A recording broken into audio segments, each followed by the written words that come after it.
So Lyft sued by 17 passengers, drivers who claim the company failed to protect them. Many of these drivers, the names I've collected in my channel, are the drivers that I have passed on to these law firms, right? Countless drivers, I'd say 90% of them females, came forward and shared their story with me. I just pass it on to the law firms because the company ain't gonna listen to them. But guess what? They will listen to the attorneys, right? Because when the attorneys demand this, right? That's a sound that Lyft knows. Oh my God, we have to pay. Why do you have to pay? Why do you have to pay, Lyft? Because you're not keeping these people safe, right?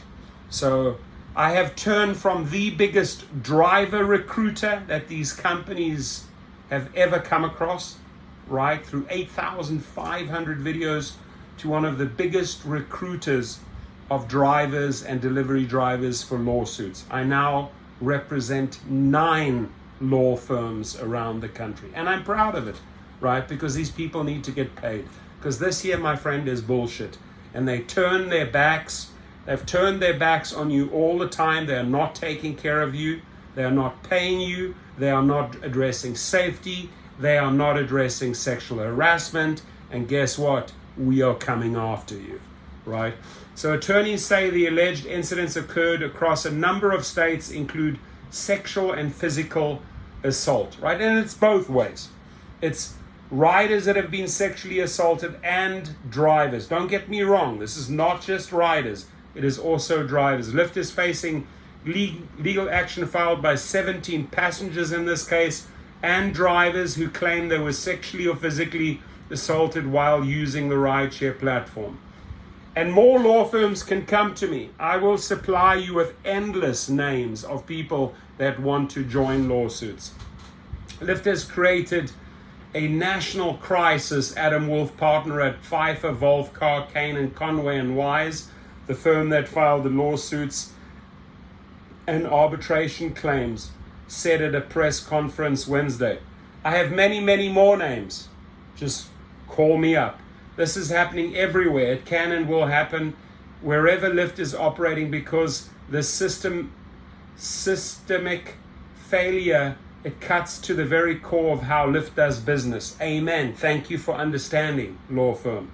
The attorneys claim in one of the filings that the company doesn't perform adequate background checks, allows culpable drivers to keep driving for Lyft, and has failed to adopt and implement reasonable driver monitoring procedures designed to protect the safety of its passengers and drivers.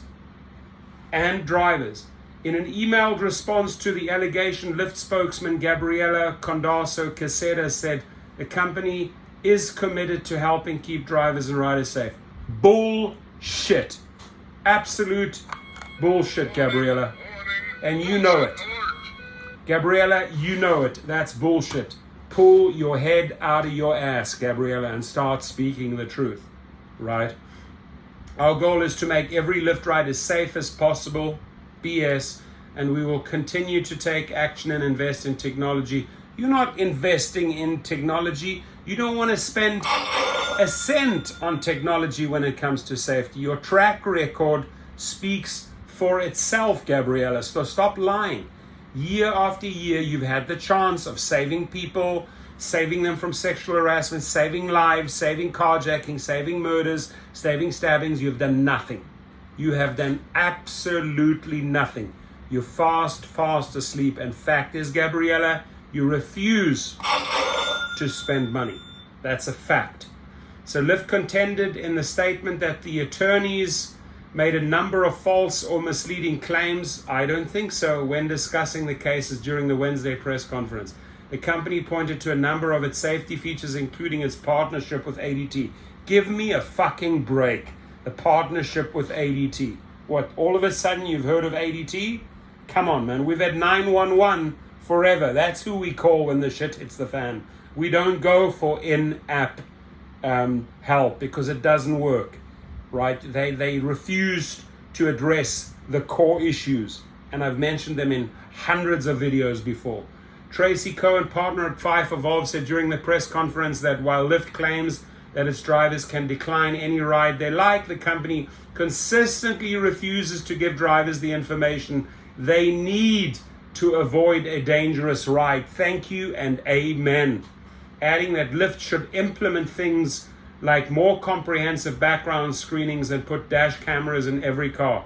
The cases are the latest among a series of lawsuits that have been filed against Lyft and competitor Uber in recent years as both companies work to combat safety issues. They don't even address safety issues, ladies and gentlemen. Last month, attorneys with California firm Slater Schulman, I know them well, filed a complaint against Uber representing women who say they were assaulted by drivers who they were connected to via the platform. In a long-awaited safety report published last year, the first ever from Lyft, the company disclosed that from January the 1st, 2017 to December 31, 2019, it had received more than 4,000 reports of sexual assault. There are many, many, many thousand more, I can tell you that. It's just that Lyft isn't reporting them. They will squash the driver or the passenger when they try to file. That's a fact. Police won't take many of these claims that riders and drivers have. They squash them right there. They don't want to deal with it. It's too embarrassing to them, right? So at the time, the company stressed that more than 99% of trips occur without any incident. That may be true, but the bottom line is that sexual harassment, physical assaults, stabbings, carjackings are rampant. So I ask you Lyft, I ask you Uber, all those trash executives that work at the company, is it going to be the same usual, or are you actually going to pull your finger out of your asses and do something about this? Thank you.